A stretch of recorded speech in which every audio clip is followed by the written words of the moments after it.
Hello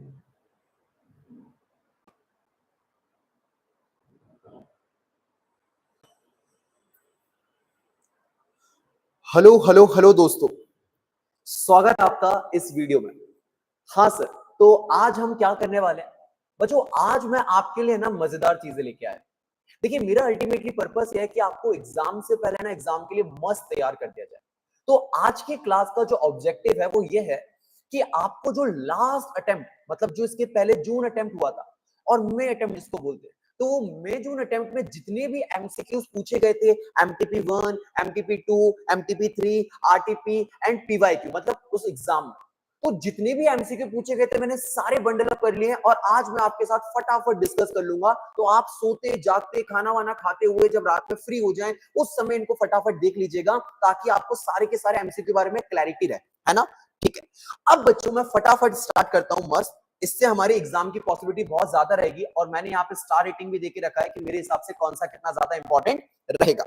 चलिए आ जाइए screen पे, देखिए ये है सर एमटीपी नंबर 1 जो हमारे लिए जून अटेम्प्ट की रही थी और इसकी लेवल ऑफ इंपॉर्टेंस 5 स्टार है। जिस अटेम्प्ट की एमटीपी होती है उसी से उस अटेम्प्ट में क्वेश्चन रिपीट करने की पॉसिबिलिटी थोड़ी सी कम होती है, बट उसके नेक्स्ट अटेम्प्ट में उनके क्वेश्चंस के आने की पॉसिबिलिटी काफी ज्यादा हो जाती है ना?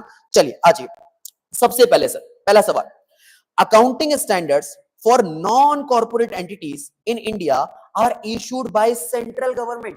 हो अकाउंटिंग स्टैंडर्ड्स को क्या सेंट्रल गवर्नमेंट इशू करती है? बच्चे ऐसा होता ही नहीं है। आप लोगों ने पढ़ के रखा होगा कि अकाउंटिंग स्टैंडर्ड्स वगैरह को सेंट्रल गवर्नमेंट इशू नहीं करती है। इधर देखिएगा, एक होते हैं अकाउंटिंग स्टैंडर्ड्स, एक होते हैं आपके इंडियन अकाउंटिंग स्टैंडर्ड्स। एक सेकंड में स्क्रीन मैच कर लूं। हाँ, इंडियन अकाउंटिंग स्टैंडर्ड्स, एक होते हैं आपके इंटरनेशनल स्टैंडर्ड, इनको बोलते हैं आईएफआरएस। ये तीन तरीके के स्टैंडर्ड्स होते हैं। तो ये जो अकाउंटिंग स्टैंडर्ड्स और जो इंडेस होते हैं, इसको जो इशू करता है वो आईसीआई करता है, institute of chartered accountant of India. और ये जो आईएफआरएस होता है इसको जो इशू करता है, जो बनाता है, वो इंटरनेशनल बॉडी बनाती है, इसको बोलते हैं इंटरनेशनल अकाउंटिंग स्टैंडर्ड बॉडी, आईएएसबी। अरे हाँ की ना? तो ये इनको बनाती है और ये इनको बनाती है। हाँ, डेफिनेटली इन अकाउंटिंग स्टैंडर्ड्स को बनाने के लिए जो सेंट्रल गवर्नमेंट की ऑर्गेनाइजेशंस होती हैं, लाइक मान लीजिए आप नफरा, इनका कंसल्टेशन लिया जाता है, बट अल्टीमेटली बनाता कौन है? आईसीआई। तो ये गलत हो गया साहब, यहां पे बोला गया था कि अकाउंटिंग स्टैंडर्ड्स बनाए गए हैं सेंट्रल गवर्नमेंट ने। सेंट्रल गवर्नमेंट ने बनाए ही नहीं है अकाउंटिंग स्टैंडर्ड, हमेशा किसने बनाए गए हैं सर? अकाउंटिंग स्टैंडर्ड हमेशा बनाए गए हैं आईसीआई ने। अरे हाँ की ना? तो ये गलत हो गया, यही यहाँ पे लिखा होगा, accounting standards for the non corporate entities are provided by ICI. Corporate as well as non corporate सबके लिए आईसीआई देता है। डन। चलिए second, subsidy received from the government for the working capital by manufacturing concern is a revenue receipt।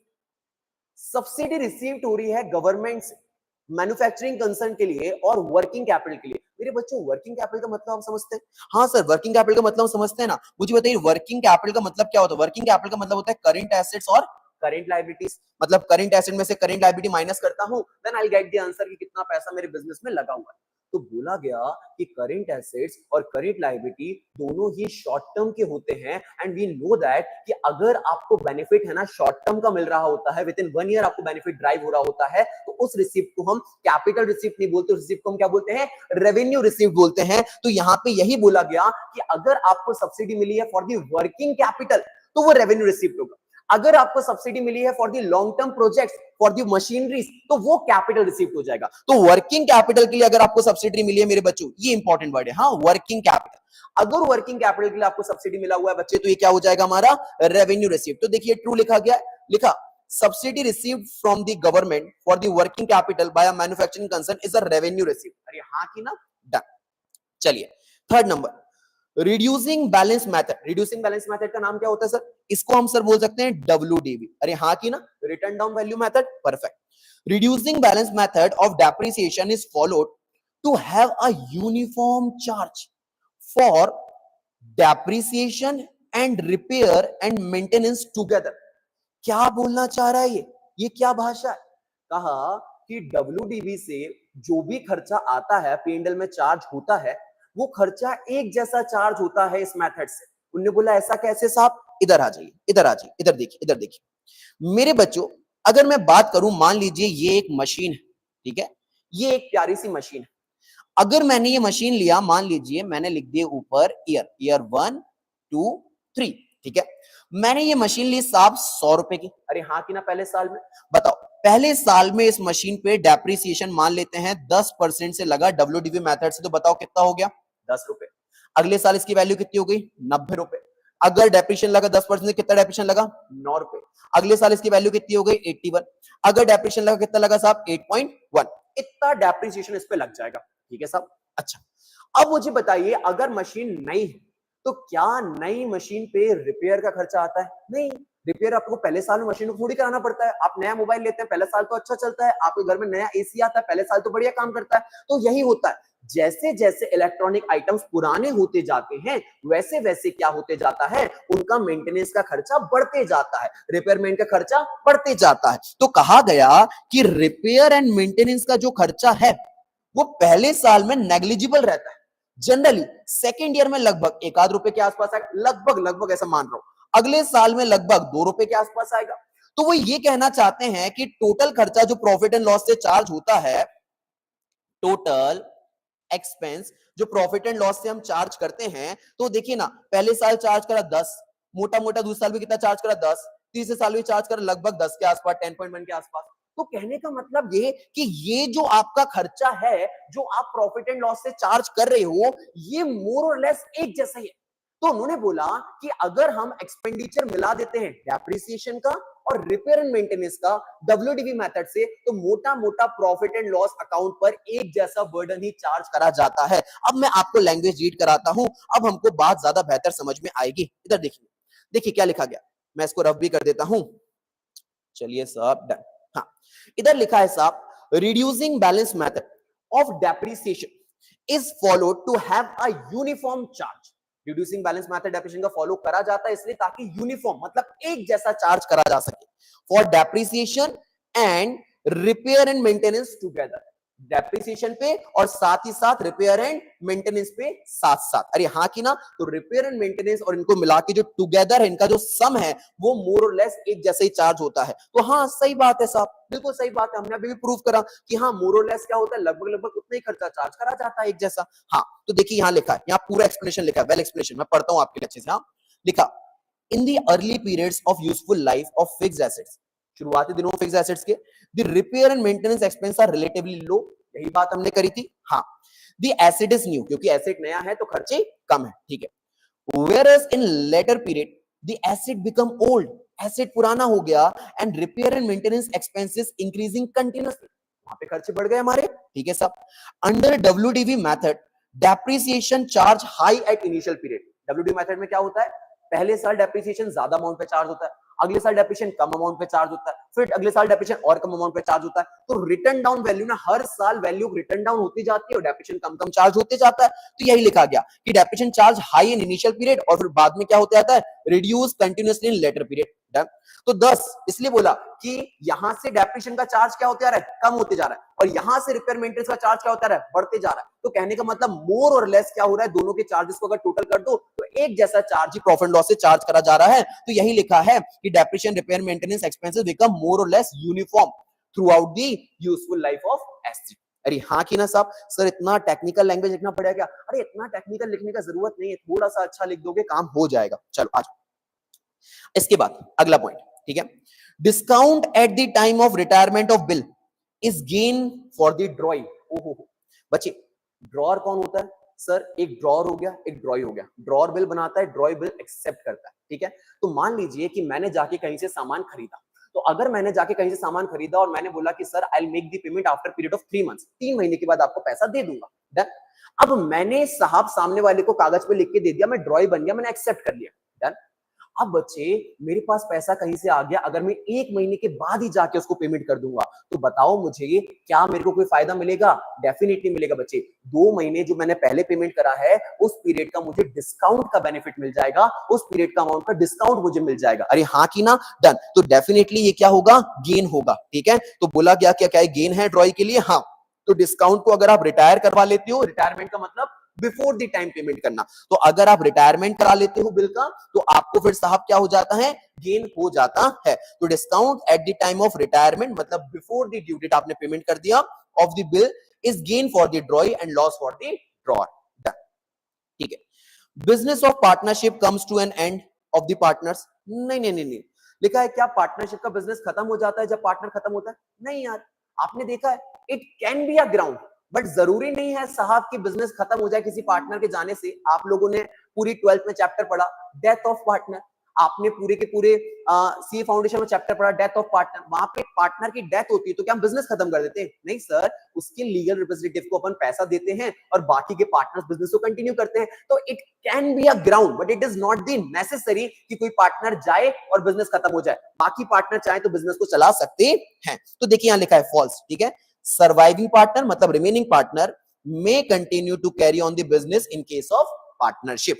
Okay, then sixth, receipt and payment account highlights total income and expenditures. गलत बात। Receipt and payment account किस लिए बनाया जाता था बच्चे? Receipt and payment account बनाया जाता था जितना पैसा रिसीव हुआ वो लिख दीजिए, जितना पैसा पे हुआ वो लिख दीजिए, मतलब उसमें receipts of money and payment of money आता था बस। इनकम एंड एक्सपेंडिचर तो सेकंड खाता होता था ना, वो तो एक अलग से अकाउंट होता था। तो यहां लिखा receipt and payment account highlight करता है टोटल इनकम टोटल एक्सपेंडिचर को? नहीं, ये हाईलाइट करता है total income, sorry total receipt and total payment. तो टोटल रिसीव्ड और टोटल पेमेंट को ये हाईलाइट करता है और किसी चीज को हाईलाइट नहीं करता, तो ये गलत है ना? ठीक है, received and payments account is classified summary of cash receipts and cash payments, बिल्कुल सही बात है, over a certain period together with cash and bank balance at the beginning and the close of period. अरे हाँ की ना, तो वो सिर्फ इतना बताता है कि शुरुआत में कितना कैश का पैसा था आपके पास, कितना पैसे का लेन देन हुआ, क्लोजिंग में कितना पैसा बचा। इनकम एंड एक्सपेंडिचर नहीं बताता, total receipt and total payment बताता है। डन। तो एमटीपी 1 के पूरे क्वेश्चन कवर हो गए साहब। आ जाइए एमटीपी नंबर 2 की बात करते हैं बच्चे। डन, ठीक है। अगेन जून अटेम्प्ट का है, 5 स्टार टॉपिक है, सारा बच्चा देखिएगा ध्यान से। हाँ, क्वेश्चन पहला वाला, insurance claim received on account of plant and machinery completely damage by fire is a capital received. ओहो सर क्या लिखा है? कहा इंश्योरेंस क्लेम का पैसा मिल रहा है, मशीन कंप्लीटली डैमेज हो गई है, क्या ये कैपिटल रिसीव्ड है? मेरे बच्चों इधर देखिएगा, इधर देखिएगा, मुझे एक बात बताइए। मान लीजिए साहब कि ये है हमारी फैक्ट्री प्रीमाइसेस, इस फैक्ट्री प्रीमाइसेस में ये रखी है हमारी बड़ी बड़ी इंपॉर्टेंट मशीन्स। ठीक है, हमारे यहाँ पे कुछ भी अनहोनी हो गई, एक अननेचुरल एक्टिविटी हो गई और जिसकी वजह से क्या हो गई, ये पूरी की पूरी जो मशीन्स है ना, ये कंप्लीटली, वहां लिखा है कंप्लीटली मतलब हैवी डैमेज, हाँ कंप्लीटली डैमेज हो गई, मतलब एकदम बोल सकते हो कि डिस्ट्रॉय ही हो गई साहब। बिल्कुल सही बात है साहब। अब बच्चे क्या होगा कि हमने इसका इंश्योरेंस करा के रखा होगा तो हमको इंश्योरेंस कंपनी क्या देगी बच्चे? इंश्योरेंस क्लेम देगी। अब ये जो हमको इंश्योरेंस क्लेम का पैसा दे रही है, मुझे बस इतने सवाल का जवाब दे दीजिए, ये इंश्योरेंस क्लेम का पैसा आपको रेगुलर मिलेगा या आपको एक बार दो बार मिला करेगा? सर ये एक बार दो बार मिला करेगा। तो मेरा सिंपल सवाल कि ये रिकरिंग है या ये नॉन रिकरिंग है? तो सर बड़ी सिंपल सवाल का सिंपल जवाब कि ये नॉन रिकरिंग एक्टिविटी है। रिकरिंग का मतलब रेगुलर, नॉन रिकरिंग का मतलब इररेगुलर। तो सर ये इररेगुलर एक्टिविटी है, ये रिकरिंग नहीं है। तो रिकरिंग अगर होता तो हम इसको रेवेन्यू रिसीप्ट मानते, और क्योंकि नॉन रिकरिंग है, कभी कभी ऐसा सिचुएशन क्रिएट होता है और बहुत रेयर होता है और लंबे समय के लिए पैसा मिलता है, तो इसीलिए इसको कैसे क्लासिफाई करा गया है? इसको कैपिटल रिसीप्ट ही माना जाएगा। एक इंपॉर्टेंट क्वेश्चन है ये, ठीक है। डन, ठीक है साहब। तो इधर पे आ जाइए, कहां गया क्वेश्चन, ये रहा। तो ये सही बात है, कैपिटल रिसीप्ट अगर ट्रीट करा गया है तो ये सही ट्रीटमेंट है। यहां लिखा है insurance claim received on the account of plant machinery completely damage by fire is capital receipt. अरे हाँ की ना, फिर लिखा है क्योंकि ये नॉर्मल बिजनेस एक्टिविटी का हिस्सा नहीं है, मतलब रिकरिंग नहीं है। Okay done. चलिए फिर in the balance sheet of Angel limited, वायर एंजल लिमिटेड दोस्तों है ना, preliminary expenses amounted to ₹15 lakh. Preliminary expenses मतलब बिफोर इनकॉर्पोरेशन खर्चे, कंपनी का जन्म होने से पहले के खर्चे 15 लाख रुपए के। And the security premium account is 105 lakh. ये बहुत फेमस क्वेश्चन इनका है ना। सिक्योरिटी प्रीमियम अकाउंट कितने का? 105 लाख का, और 15 लाख के आपके प्रिलिमिनरी एक्सपेंसेस है। The accountant can use the balance of security premium account to write off the preliminary expenses। वो पूछ रहा है सिक्योरिटी प्रीमियम रिजर्व में 105 लाख रुपए रखे हैं, प्रीलिमिनरी एक्सपेंसेस 15 लाख का है, क्या हम प्रीमियम रिजर्व की गुल्लक का इस्तेमाल कर सकते हैं राइट ऑफ करने के लिए प्रीमियम एक्सपेंसेस को? तो मेरे बच्चे, अगर आपको याद हो तो क्या लिखा गया? लिखा गया है कि सिक्योरिटी प्रीमियम रिजर्व एक one of the specific reserve है and we can use the amount of security premium reserve for the specific purposes. Specific purposes अगर आपको याद हो तो कितने पर्पस होते थे बेटा? 5। पहला पर्पस क्या होता sir? To write off the preliminary expenses. बिल्कुल जनाब, तो पहला पर्पस ये होता था कि आप प्रीलिमिनरी एक्सपेंसेस को राइट ऑफ कर सकते हो। इसके अलावा और भी पर्पस होते हैं, बायबैक कर सकते हो शेयर को, बोनस इशू कर सकते हो आप, है ना, प्रीमियम और रिडम्पशन ऑफ डिबेंचर होता था, डिस्काउंट, और अगर आपने कुछ भी कमीशन देके रखा है ऑन इशू ऑफ डिबेंचर और प्रेफरेंस शेयर्स तो वहां यूज कर सकते थे। तो these are the 4 remaining purposes, but one purpose क्या है उसका? एक पर्पस उसका ये है बच्चे कि आपको इसका इस्तेमाल किस लिए करना पड़ेगा? प्रीलिमिनरी एक्सपेंस को राइट ऑफ करने के लिए। इसका मतलब लॉ ने ये अलाउ करके रखा है कि सिक्योरिटी प्रीमियम रिजर्व के पैसे का आप इस्तेमाल कर सकते हो प्रीलिमिनरी एक्सपेंसेस को राइट ऑफ करने के लिए। तो अगर हमारे पास 105 लाख रुपया पड़ा हुआ है उसके अंदर और 15 लाख का खर्चा है तो हम डेफिनेटली उससे उसको राइट ऑफ कर देंगे, पक्का, डन। तो यहाँ पे यही लिखा गया है, according to section 52 of the companies act, security premium account may be used by the company to write off the preliminary expenses, done. चलिए फिर, in case of admission of new partner in a partnership firm में नया partner आ रहा है बच्चे, the profit and loss on revaluation account is transferred to all partner। Profit and loss हो रहा है, रिवैल्यू वगैरह करना पड़ रहा है, जब पार्टनर आता है नया, कुछ भी रिकॉन्स्टिट्यूशन होता है तो हम लोग को पुराने एडजस्टमेंट्स करने पड़ते हैं, तो उन्होंने करे, रिवैल्यूएशन वगैरह करा, प्रॉफिट लॉस हो रहा है, वो सारे पार्टनर में, ऑल पार्टनर में in their new profit share ratio, वो ट्रांसफर कर रहे हैं उस प्रॉफिट लॉस को सारे पार्टनर में नए रेशियो में। क्या ये सही है? अरे बिल्कुल गलत है भाई। अरे एक बात बताओ, मान लो कि एक फर्म है, हमने अलग ही पढ़ के रखा है, एंड यहां पे एक नया पार्टनर आ रहा है, यहां पे पार्टनर है ए, बी और सी, 3 पार्टनर, ठीक है। अब यहां पे एक नया पार्टनर आ रहा है डी, डन। तो डी के आने से पहले इन लोगों ने बहुत मेहनत करके रखा हुआ, तो मुझे बताओ, अगर डी आ रहा है, ये लोग वापस से सारी की सारी चीजें कैलकुलेट कर रहे हैं कि कितना रिजर्व बनाया था, कितना रिवैल्यूएशन में प्रॉफिट वगैरह आया है, तो बताओ इसका जो प्रॉफिट कमाया इसमें डी का अभी तक कोई रोल है क्या? कोई भी रोल नहीं बेटा, ये पूरा का पूरा ए, बी और सी ने अपनी मेहनत से बनाया हुआ है, तो उसके आने से पहले ये जो प्रॉफिट है ये पुराने पार्टनर में बटेगा, ओल्ड पार्टनर्स में ही बटेगा, और पता है किस रेशियो में बचेगा बेटा? ओल्ड रेशियो में, क्योंकि इन्होंने इस प्रॉफिट को कमाया भी पुराने रेशियो में होगा। तो eight the time of reconstitution of firm, जितनी भी चीजें पुरानी होती हैं, आपके रिजर्व्स हो जाए, आपके रिवैल्यूएशन का प्रॉफिट या लॉस हो जाए, आपकी गुडविल का पैसा हो जाए, उन सारी चीजों को आप ओल्ड पार्टनर में, ओल्ड रेशियो में बांट देते हो। चलिए आइए, debenture holders enjoy the voting rights in the company. Debenture holders ने एंजॉय कर रहे हैं वोटिंग राइट्स कंपनी में। बच्चे ये तो बड़ी अटपटी बात हो गई, क्या कभी भी डिबेंचर होल्डर्स को आप वोटिंग राइट देंगे? डिबेंचर होल्डर्स कौन है? Debenture holders are the liability, they are the creditors. क्या आप उनको वोटिंग राइट देंगे? नहीं, उनका कभी भी वोटिंग राइट नहीं रहेगा कंपनी के अंदर। कंपनी के अंदर सिर्फ और सिर्फ वोटिंग राइट रहता है शेयर होल्डर्स का, and to be very specific, equity share holders का तो हमेशा रहता है, प्रेफरेंस शेयर होल्डर्स का भी कभी कभी रहता है, किसी किसी केसेस में, किसी किसी तरीके के पर्टिकुलर प्रेफरेंस शेयर्स का। तो यहाँ पे शेयर होल्डर्स का वोटिंग राइट रहता है, डिबेंचर होल्डर से कभी वोटिंग राइट नहीं रहता है। तो debenture holder enjoy the voting right? नहीं, फॉल्स, ये कभी एंजॉय नहीं करेंगे, ठीक है। Debenture holder does not enjoy the voting rights in company, he is only the creditor of the company. Creditor की जगह यहाँ पे और लायबिलिटी लिख दो, है ना, liability of the company, done सा, ठीक है। अच्छा, ये जो पीडीएफ है ये आपको मिल जाएगा टेलीग्राम ग्रुप पे, लिंक मैंने शेयर करके रखा हुआ है। मैं सारे के सारे कंबाइन करते जा रहा हूं एमसीक्यूज, ताकि हमारी प्रिपरेशन मस्त बनी रहे सब, डन। आ जाइए फिर, the financial statement must disclose all the relevant and reliable information in accordance with the full disclosure principle। ठीक है, तो सही बात है, लिखा है फाइनेंशियल स्टेटमेंट को डिस्क्लोज करनी पड़ेगी सारी इंफॉर्मेशन, सारी की सारी रिलायबल और सारी की सारी relevant information full disclosure principle के हिसाब से। फुल डिस्क्लोजर प्रिंसिपल क्या बोलता है? फुल डिस्क्लोजर प्रिंसिपल ये बोलता है बच्चे कि हर एक कंपनी को अपनी सारी चीजों को डिस्क्लोज करना चाहिए, ऐसी सारी चीजें जिससे सामने वाले का डिसीजन चेंज हो सकता है, वो सारी की सारी चीजों को डिस्क्लोज करके आपको काम करना चाहिए। जैसे बच्चे मान लीजिए कि कोई भी इंसान है ना, शादी के लिए है ना रिश्ता देखने गए, तो रिश्ता देखने जब जाते हैं तो हम उनके बारे में पूरी छानबीन करते हैं, हाँ, और हम उम्मीद करते हैं कि हमको सारी की सारी जानकारी पता चल जाए। अब मान लो बेटा कि किसी की शादी हो गई, ए की बी से, ए जो लड़का है उसको रात को भूत आता, अब बेटा शादी तो बैंड बज जाएगी फिर, तो बोला गया कि जितनी भी इंफॉर्मेशन हैं जो है ना यूजर मतलब सामने वाली पार्टी का डिसीजन को इंपैक्ट कर सकती हैं, उन सारी चीजों का डिस्क्लोजर मैंडेटरी होता है as per the full disclosure principal. तो एकदम सही बात लिखी है कि फाइनेंशियल स्टेटमेंट के अंदर सारी रिलेवेंट और सारी रिलायबल इंफॉर्मेशन को आपको डिस्क्लोज करना चाहिए, और ऐसा किसने कहा है? फुल डिस्क्लोजर प्रिंसिपल ने कहा है। तो एकदम सही बात है साहब, एकदम सही बात, इसको इतना ही रखते हैं, है ना? ठीक है। Debit note issued are use to prepare sales return book. अच्छा, हाँ, debit notes issued are use to prepare sales return book. बोल रहे हैं सेल्स रिटर्न के लिए डेबिट नोट इशू हो रहा है। आप लोगों ने पढ़ के रखा होगा बच्चे, है ना? मैं अभी क्विकली बताता हूं, बट इधर देखिए, दो रिटर्न होते हैं, एक होता है सेल्स रिटर्न, एक होता है परचेज रिटर्न।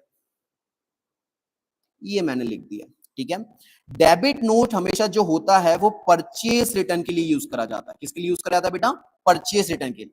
सेल्स रिटर्न के लिए क्या यूज करा जाता है बेटे? क्रेडिट नोट, है ना? मैं ये बेसिक का वीडियो भी डालने वाला हूं, तो उसमें आपको और डिटेल में समझाऊंगा कि होते क्या है, पर ठीक है, अभी मैं एमसीक्यू डिस्कस कर रहा हूं तो इतना ही रखता हूं। सेल्स रिटर्न में क्रेडिट नोट होता है, परचेज रिटर्न में डेबिट नोट होता है। तो इसको अगर याद रखने में परेशानी होती है कि किसमें कौन सा होता है, तो परचेज रिटर्न में डेबिट नोट होता है। इसको याद रख लो बेटा, दीपिका पादुकोण के नाम से। किससे?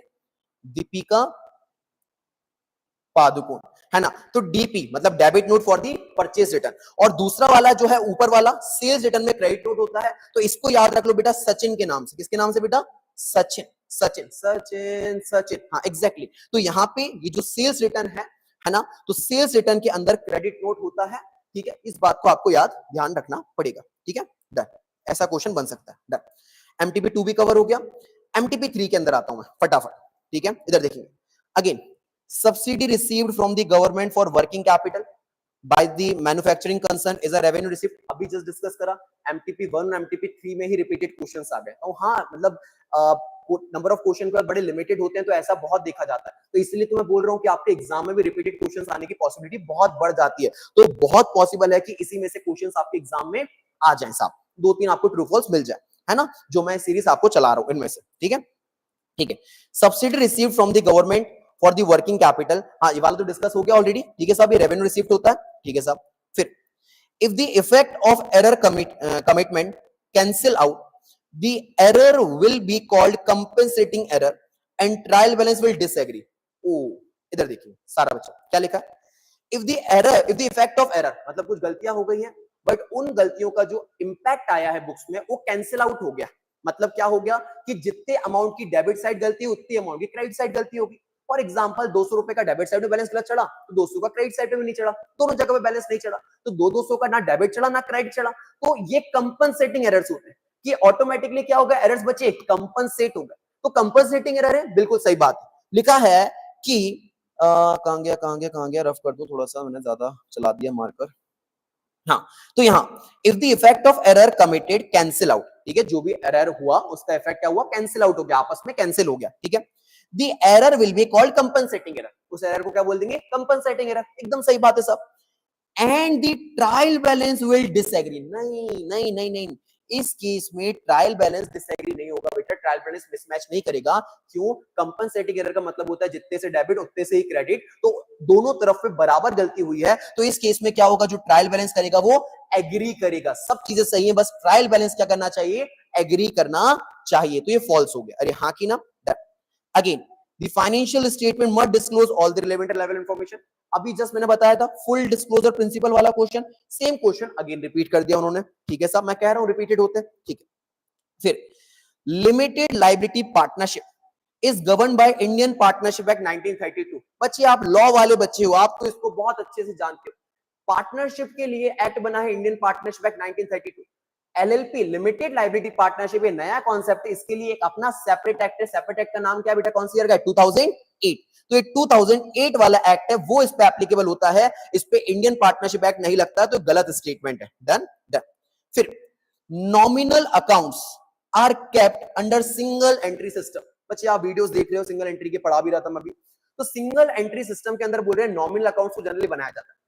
अगर आपने देखा हो तो मैंने जितने भी सिंगल एंट्री के क्वेश्चन आपने भी सॉल्व करे होंगे कहीं ना कहीं से, तो सिंगल एंट्री के जब भी आप क्वेश्चन सॉल्व करते हो इनकम्प्लीट रिकॉर्ड्स के, तो हमेशा उसके अंदर है ना आपको डेटर अकाउंट बनाना पड़ता है, क्रेडिटर अकाउंट बनाना पड़ता है, कैपिटल अकाउंट बनाना पड़ता है, ओपनिंग बैलेंस शीट बनानी पड़ती है, कैश एंड बैंक अकाउंट बनाना पड़ता है। क्या कभी भी मैंने आपके सामने है ना डेप्रिसिएशन अकाउंट या फिर इस तरीके अकाउंट क्रिएट करा है क्या? नहीं। तो अल्टीमेटली आपका जो कैश बुक का डेटा होता है, डेटर्स का, क्रेडिटर, यही डेटा को मेंटेन करता है एक बिजनेसमैन। वो सारे के सारे नॉर्मल अकाउंट के बैलेंसेस को मेंटेन नहीं करके रखता है। तो आप लोग साहब जो भी सिंगल एंट्री बनाते हो उसमें डेटर क्रेडिटर अकाउंट के हेल्प से ही बनाते हो, उसमें अंदर आप है ना नॉमिनल अकाउंट का हेल्प लगता नहीं है जनरली। ठीक है, तो देखते हैं क्या लिखा है।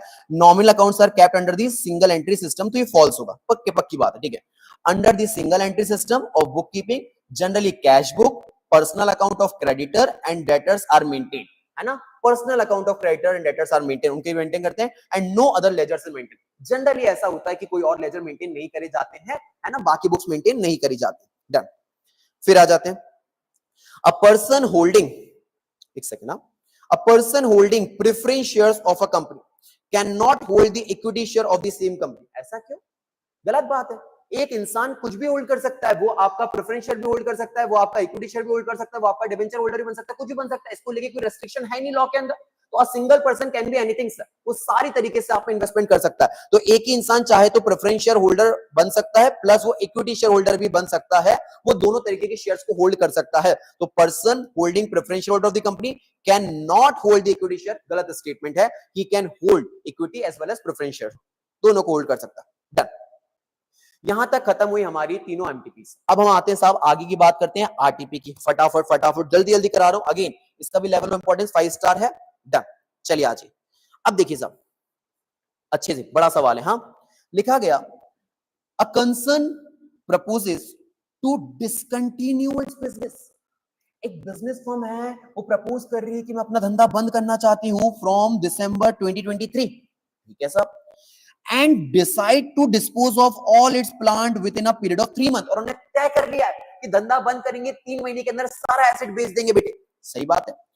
The balance sheet as on 31st December 2023 should continue to indicate the plant and its historical cost। oh, बोल रहे हैं कि एक फर्म है जो बंद होने वाली है बड़ी जल्दी, और 3 महीने के अंदर अंदर वो सारे एसेट्स को सेल करने का प्लान भी कर चुके हैं।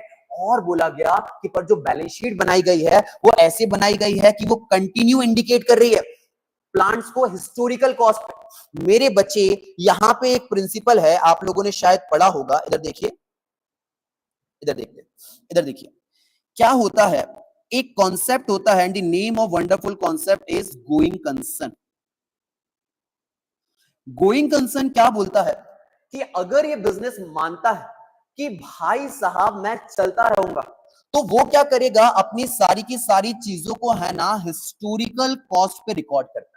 मतलब जो जिसका वैल्यू है उस पर रिकॉर्ड करता है। जैसे मैं ये मानता हूं कि मैं कल भी जिंदा रहूंगा, परसों भी जिंदा रहूंगा, इसीलिए हो सकता है कि मैं आज जाके कपड़े खरीद लूं, आज जाके पेन खरीद लूं, मेरी जरूरत की चीजों को मैं खरीदता चलूं, नॉर्मल तरीके से ऑपरेट करूं। तो यहां पे ये करा गया कि if the business is follow the concept of going concern, तो वो ये मान के चलता है कि उसके सारे के सारी चीजें जिंदा रहेंगी, तो वो अपने सारे एसेट्स को जो उसकी रियल वैल्यू जिसपे उसने खरीदा होता है उसी वैल्यू को उसको रिकॉर्ड करके चलता रहता है। ठीक है साहब, और कोई दिक्कत भी नहीं।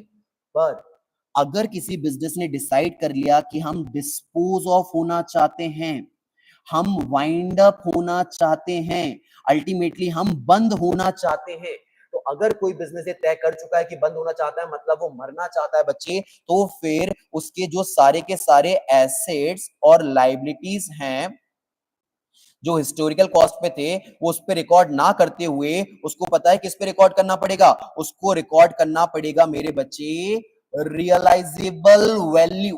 किस पे करना पड़ेगा, realisable value. Logic is very simple sir, कि आप अपने बिजनेस को खत्म कर रहे हो, इस समय तो दुनिया को सच बताओ कि आपके एसेट की वैल्यू क्या है, हकीकत में उसकी वैल्यू क्या है, एंड सही वैल्यू पे अपने एसेट्स को वहां पे लिखो ताकि पता चल सके। रियलाइजेबल वैल्यू का मतलब क्या होता है, कितना वैल्यू रियलाइज करने के बाद मिलेगा, तो कितना वैल्यू आपको मिल पाएगा, इसका आप सही से यहां पे जवाब दे दीजिए। क्योंकि कहा गया रियलाइजेबल वैल्यू पे इसको रिकॉर्ड करना पड़ता है, एंड ये रियलाइजेबल वैल्यू का प्रिंसिपल होता है। ठीक है, as the asset will disposed of after the balance sheet date. तो देखिए गलत हो गया इनका। If the fundamental accounting assumption of going concern is not followed, मतलब आपका गोइंग कंसर्न नहीं चल रहा है, the assets and liability should be stated at realizable value, not the historical cost। okay, done। ठीक है, the sales books is kept to record both cash and credit sale. नहीं नहीं नहीं नहीं, आपको याद है सेल्स बुक क्या होता है? हाँ, आपके पास एक चैप्टर है, उसका नाम है सब्सिडरी बुक्स। आप बहुत सारी सब्सिडरी बुक बनाते हैं। आप सबसे पहले कैश बुक बनाते हैं, है ना? Single column cash book, double column cash book, triple column cash book. हाँ साहब, फिर इसके साथ साथ आप क्या करते हैं साहब? बहुत सारी सब्सिडरी बुक्स और बनाते हैं। जैसे क्या हो गया साहब? आप क्या, आप सेल्स बुक बनाते हो, आप परचेज बुक बनाते हो, आप बिल्स रिसीवेबल बुक्स बनाते हो, आप बिल्स पेबल बुक बनाते हो, आप डेटर बुक बनाते हो, क्रेडिटर बुक बनाते हो। आप ये कुछ किताबें मेंटेन करते हो, ठीक है? बच्चे मुझे बताओ, अगर मैंने कैश बुक बनाई है, क्या बनाई है साहब?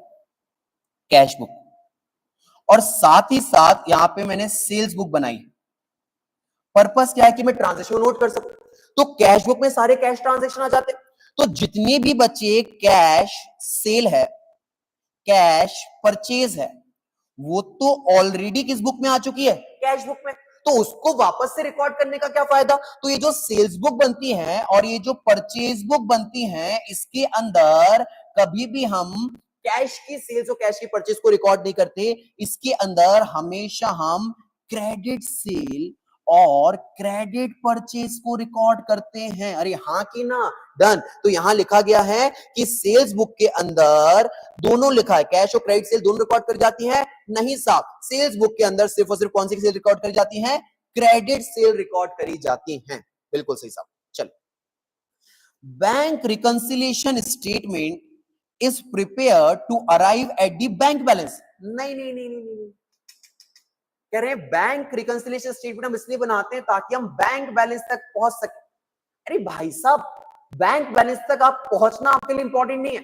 आपके लिए ये इंपॉर्टेंट है रिकंसिलिएशन बना के आइडेंटिफाई करना कि वो क्या वजह थी जिसकी वजह से आपका बैंक का बैलेंस और आपकी कैश बुक का बैलेंस मैच नहीं हो पाया। तो what you need to do, you have to identify the reasons behind the mismatch. अरे हाँ कि ना? तो यहां पे रिकंसिलिएशन बनाने का हमारा पर्पस हमेशा ये होता है कि हम ये आइडेंटिफाई कर सके कि वो क्या क्या वजह रह गई जिसकी वजह से हमारी बैंक बुक और हमारी जो कैश बुक है, ये दोनों की दोनों एक जैसी नहीं है, इनके बीच में मिसमैच है। अरे हाँ कि ना? तो ये फॉल्स है।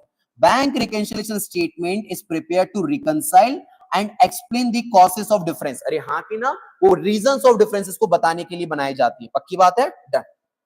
ठीक है। फिर damage inventory should be valued at cost और market price whichever is lower. सुना सुना लग रहा है कि हाँ, डैमेज इन्वेंट्रीज हैं, मैटर नहीं करता। डैमेज इन्वेंट्री कंफ्यूज करने के डैमेज इन्वेंट्री बोल के रखा हुआ है आपको, ठीक है? कोई भी इन्वेंट्री, किसी भी तरह की इन्वेंट्री, अगर इन्वेंट्री को वैल्यू कर रहे हो तो हमेशा हमने सिर्फ एक ही प्रिंसिपल पढ़ा है चैप्टर के अंदर। अगर आप इन्वेंट्री को वैल्यू कर रहे हो तो कभी मार्केट प्राइस का तो नाम ही नहीं सुना। हमेशा वैल्यू किस पे करा जाता है? कॉस्ट और NRV, net realisable value, whichever is lower. तो यहाँ पे मार्केट प्राइस की जगह क्या आ जाएगा? एनआरवी, फिर उसको वैल्यू कर लिया जाएगा। तो स्टेटमेंट क्या हो गया साहब? गलत। Damage inventory should be valued at NRV, है ना? डन। फिर लिखा है reducing balance method. Reducing balance method again क्या है साहब? WDV of depreciation is followed to have a uniform charge. Same है क्या? For depreciation repairment maintenance together. ये वही क्वेश्चन रिपीटेड जो आगे सॉल्व करके रखा हुआ हमने। कौन सा क्वेश्चन वाला? अरे डब्ल्यूडीबी वाला, जो मैंने समझाया था सेकंड थर्ड नंबर पे कि डब्ल्यूडीबी की वजह से क्या होता है साहब? कि आपके एसेट की वैल्यू कम होती जाती है, डेप्रिशिएट होता जाता है ज्यादा अमाउंट से, और यहां से रिपेयर मेंटेनेंस बढ़ता जाता है। तो वो वाला जो ऊपर मैंने एग्जांपल समझाया, सॉरी ट्रू फॉल्स समझाया था, वही है सेम टू सेम। ठीक है, डन। फिर discount at the time of retirement of bill. Again repeated साहब, रिटायरमेंट ऑफ बिल के समय पे अगर आपको डिस्काउंट दिया गया है, सॉरी अगर आपने रिटायरमेंट कर लिया बिल का, ड्रॉई ने मतलब टाइम से पहले जाके पेमेंट कर दिया, तो भाई उसको डिस्काउंट मिल जाता है और उसका फायदा उसको हो जाता है, वो उसके लिए गेन होता है। अरे हाँ कि ना? ये तो क्वेश्चन पढ़ के मुझे याद आ गया जस्ट। ठीक है। फिर a withdrawal of cash from the business by the proprietor for personal use should be charge to profit and loss account as an expense. Very good sir. कहा कि विड्रॉल ऑफ कैश मतलब कि businessman ने पैसा निकाला from the business, ठीक है, फिर फॉर पर्सनल यूज, क्यों निकाला? पर्सनल यूज के लिए। Should be charge to profit loss account, उसको चार्ज कर लिया है प्रॉफिट लॉस अकाउंट से खर्चे की तरह। अरे भाई, उसका पैसा, उसने पैसा निकाला, इसको हम प्रॉफिट एंड लॉस से चार्ज नहीं करते, खर्चा नहीं है, ड्रॉइंग से। और ड्रॉइंग से कहां से चार्ज करते हैं? कैपिटल अकाउंट से चार्ज नहीं करते, कैपिटल अकाउंट से निकाल लेते हैं, डेबिट कर लेते हैं। तो ये कैश विड्रॉल है, इसको पर्सनल, इसको ड्रॉइंग कहा जाता है। अरे हाँ कि ना? ये रहा। इसको P&L से चार्ज नहीं करा जाता, इसको प्रोप्राइटर की कैपिटल से निकाला जाता है। पक्का? डन। तो ये फॉल्स। चलो, फिर in case of admission of new partner partnership firm, the profit and loss on revaluation, नया पार्टनर आ रहा है, प्रॉफिट या लॉस ऑन रिवैल्यूएशन में is transfer to all the partners in new profit share ratio. मुझे बताओ क्या उसको नए रेशियो में बांट दिया जाएगा? नहीं, ओल्ड पार्टनर में ओल्ड रेशियो में बांटा जाएगा। रिपीटेड क्वेश्चन अभी जस्ट सॉल्व कर चुका है, ठीक है ठीक है। फिर अगला, when a where a non profit organization NPO separate trading activity, एक NPO है and they are doing separate trading activity also. मतलब मान लीजिए कि जैसे कि एनपीओ मैंने बोला कि मान लीजिए कि स्कूल है, तो स्कूल ने क्या करके रखा है, एक और ट्रेडिंग एक्टिविटी कर रहे हैं, they are also selling books outside the premise of school, है ना, तो बुक्स वगैरह भी बेच रहे हैं वहां से, ठीक है, तो एक सेपरेट ट्रेडिंग एक्टिविटी कर रहे हैं। The profit and loss from the